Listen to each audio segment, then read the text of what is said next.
अभी तक जितनी शिव महापुराण की कथा हुई, उस कथा में आज तक ये बात नहीं निकली जो आज आप लोगों के बीच में इस भोपाल नरेला विधानसभा में जो कथा चल रही है, इसमें ये कहना चाह रहे हैं। बड़ा ध्यान लगाकर सुनना। आप अगर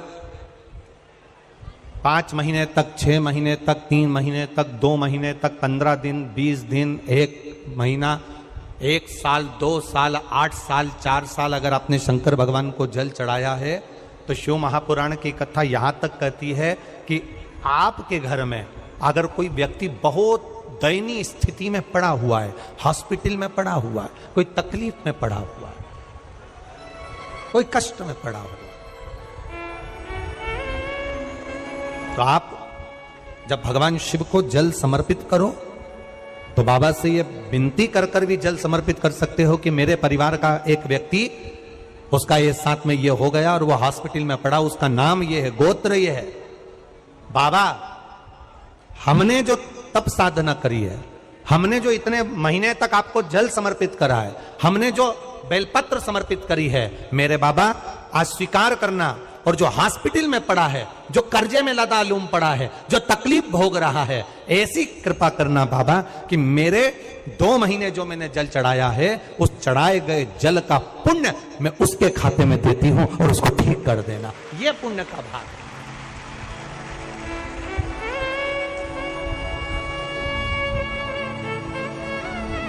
ये पुण्य का भाग है।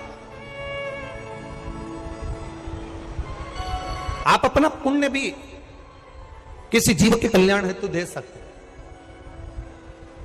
अब किसी ने एक बार ये कथा सुनी और कथा सुनकर कहा, महाराज जी आप कहते हो कि शंकर जी पे चढ़े हुए जल का पुण्य भी हम किसी को दे सकते हैं क्या? शंकर जी को चढ़े हुए जल का पुण्य क्या किसी को दिया जा सकता है? क्यों नहीं दे सकते?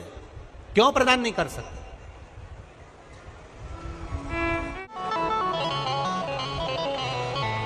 एक पुण्यता अपने भीतर एक विचार फिर करिएगा। बड़े बड़े सावधानी की कथा है। आप लोग सोचो कि यह कथा यहां से सुनी, यहां से निकाल दी, बच्ची को चीती कपड़े में झटकार दी। यहां कथा अगर सुनने के लिए आए हो तो थोड़ा दिल लगाकर सुनना, मन लगाकर सुनना। हो सकता है एलईडियां थोड़ी बंद चालू हो, मना नहीं है, पर माइक की व्यवस्था आपके पास में है तो दिल लगाकर सुनो। जहां मौका मिल जाए वहां बैठकर अपना चित्त लगाकर सुनना, क्योंकि 3 घंटे में से केवल 2.5 घंटा आपको प्राप्त होता है। बाकी का पूरा समय आप लोग यहाँ सुबह 6 बजे से रात को 3 बजे से 4 बजे से इस कथा का इंतजार करते हो। शायद दुनिया की पहली कथा होती है शिव महापुराण की कथा, जिसको लोग रात को 4-4 बजे से 3-3 बजे से जगह संभाल कर बैठकर कथा सुनते हैं। तपती हुई धूप, भयंकर गर्मी, 2 किलोमीटर दूर तक पैदल चलकर आना और बैठने के लिए इतना 8-8, 9-9 पंडाल लगाए गए, पर 9-9 पंडाल भी फुल हैं। उन पंडालों में जगह नहीं। धूप में छाता पकड़ना, चादर पकड़ना, साड़ी पकड़ना और उसको पकड़कर बैठे रहना। तपती हुई धूप में जहां तहां बैठकर कथा सुनना, ये दुनिया की पहली कथा है जिसको लोग कभी भूल नहीं पाएंगे कि इतनी धूप में भी लोग कथा सुन सकते। इतनी धूप, इतनी गर्मी, और केवल एक जगह नहीं, जहां शिव महापुराण की कथा का रसतत्व होता है वहां लोग इंतजार करते हैं 3-3 बजे तक। इसको छूटने मत देना। करंट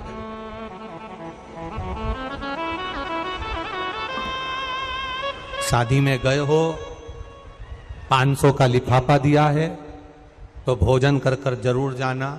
और कथा में धूप में चलकर आए हो तो भले आधे घंटे की सुनना, पर कथा में दिल लगाकर जरूर जाना। दिल लगाकर जाना, चित्त लगाकर। आप अगर 1 लोटा जल भगवान शिव को समर्पित कर रहे हो, आप एक बेलपत्र भगवान शंकर को समर्पित कर रहे हो, आप एक शमी का पत्ता भी भगवान शंकर को समर्पित कर रहे हो, आप भगवान शंकर का पंचानंद स्नान करा रहे हो, आप भगवान शंकर के मंदिर का शिखर दर्शन कर रहे हो, आप भगवान शंकर के मंदिर में जाकर झाड़ू लगा रहे हो, पोछा लगा रहे हो, सफाई कर रहे हो, तो भी तुम्हारी चित्तवृत्ति में रहना चाहिए कि जब किसी पर दुख की घड़ी आए, किसी पर तकलीफ आए, किसी पर कष्ट आए, हमारा करा गया पुण्य हम उसके खाते में दे सकते हैं। हम अपने पुण्य को दूसरे के खाते में प्रदान कर सकते।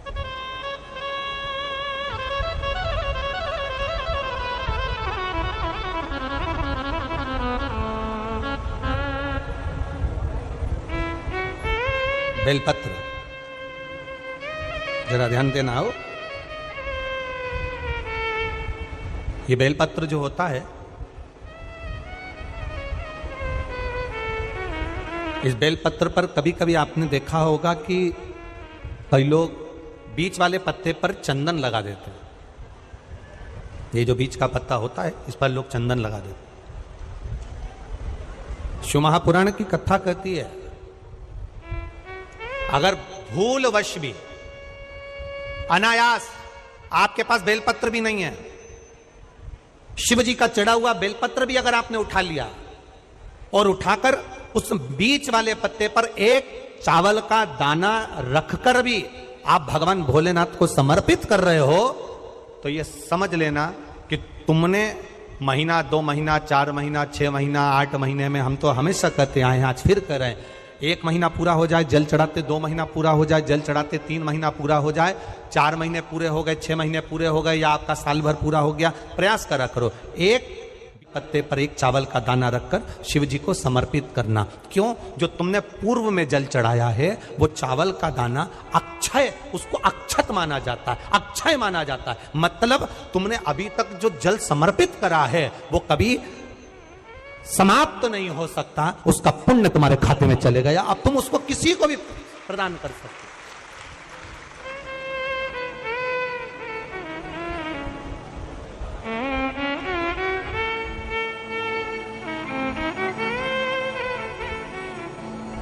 बहन भाई को तिलक करती है रक्षाबंधन पर, माथे पर तिलक लगाने के बाद में चावल लगाती कि नहीं लगाती? बोलो, जम के बोलो जरा। लगाती है? बोलते जाओ जरा। लगाती है, ठीक है। मंदिर में आप पूजन कर रहे हो, घर में कोई अनुष्ठान कर रहे हो, पंडित जी तुम्हारे मस्तक पर तिलक करते हैं तो चावल लगाते कि नहीं लगाते? बोलो बोलो, जम के बोलो। लगाते हैं। तुम्हारे घर में शादी ब्याह होता है तो तिलक करा जाता है तो चावल लगाया जाता कि नहीं लगाया जाता? लगाया जाता। सब समय पर चावल, मस्तक पर कंकु का तिलक, चंदन का तिलक, जो भी तिलक तुम्हारे मस्तक पर लगा है, कोई अगर लगाएगा शुभ कार्य में तो चावल जरूर लगाएगा। बस एक कार्य ऐसा होता है जिस समय पर मस्तक पर तिलक करा जाता है पर चावल नहीं लगाया जाता।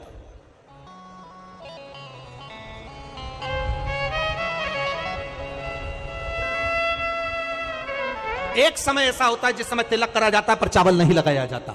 चावल का मतलब है अक्षय, मतलब बार बार भगवान ऐसा मौका लाए, बार बार भगवान ऐसी कृपा करे कि तुम ऐसा अनुष्ठान करते रहो, पुण्य करते रहो, सत्कर्म करते रहो, 16 सोमवार के व्रत करते रहो, चतुर्थी के व्रत करते रहो, तुम छठ की पूजन करते रहो, तीज का व्रत करते रहो, सोमवार का व्रत करते रहो, तुम्हारे घर में हमेशा ऐसे शुभ कार्य होते रहे। केवल अक्षय, अक्षत एक जगह पर नहीं लगाया जाता।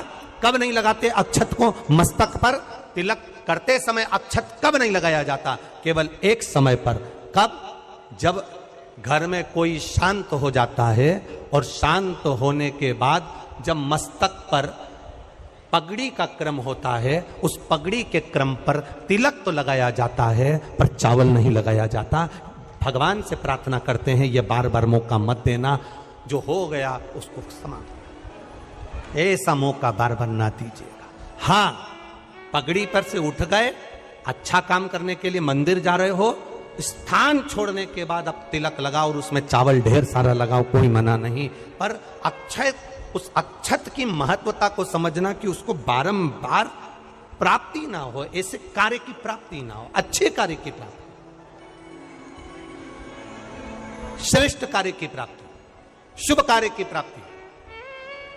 अगर मौका मिले तो एक बार भविष्य पुराण, और एक बार मौका मिले तो कुर्म पुराण, और एक बार मौका मिल जाए तो नंदी पुराण, ये 3 पुराणों का स्मरण करना, इसमें आपको अक्षत की महत्वता प्राप्त हो। भविष्य पुराण, कुर्म पुराण और नंदी पुराण, इन 3 पुराणों में आपको अक्षत की महत्वता प्राप्त होगी कि चावल की महत्वता क्या है। एक चावल का दाना जब अशोक सुंदरी वाली जगह पर चढ़ाया जाता है, एक चावल का दाना अशोक सुंदरी वाली जगह पर चढ़ाया जाता है। हम माताओं से हमेशा कहते हुए आए हैं, आज फिर निवेदन करेंगे, जिस माता के गर्भाशय में गांठ हो गई हो, जिस माता के गर्भाशय में गठान पड़ गई, अक्षत, एक चावल का दाना, गर्भाशय में गांठ हो गई, डॉक्टर को दिखाया, गर्भाशय में बच्चा दानी के अंतर्गत गांठ पड़ गई, गर्भाशय में गांठ पड़ गई, बड़ी तकलीफ की जिंदगी जी रही है, डॉक्टर कह रहे ऑपरेशन करवाओ, डॉक्टर कह रहे ऑपरेशन करवाना पड़ेगा, एक बार मेरे भोलेनाथ पर जल चढ़ाना प्रारंभ करो, एक चावल का दाना। अशोक सुंदरी की, अशोक सुंदरी की जगह मालूम है ना सबको? अरे बोलो, अशोक सुंदरी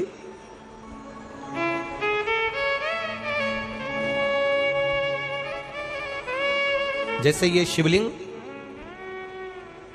ये जलाधारी गोल माता पार्वती जी का हस्त कमल, यहां से जो जल बहता है, इधर गणेश जी का सीधे हाथ पर स्थान, इधर कार्तिकेय जी का स्थान, बीच में मोटी सी एक लाइन होती है शिवलिंग के सामने, वो अशोक सुंदरी का स्थान। कई बार वहां सांप बना होता है, कई बार अशोक सुंदरी का स्थान बना होता है। ये शिवलिंग, पार्वती जी का हस्त कमल, गणेश जी का स्थान, षडानंद कार्तिकेय जी का स्थान, बीच में अशोक सुंदरी का स्थान। ऊपर से जो बूंद बूंद पानी गिर रहा है वो शंकर भगवान की 5 लड़कियां, जया, विषहरा, शामरीबारी, दौतली और देव, ये शंकर जी की 5 बेटियां ऊपर से जल गिरा रही। तो अशोक सुंदरी वाली जो स्थान होता है, जब आपके गर्भाशय में या शरीर में पुरुष हो, स्त्री हो, जिसके पूरे शरीर में कहीं पर भी गांठ पड़ गई हो और गल ना रही हो, एक चावल का दाना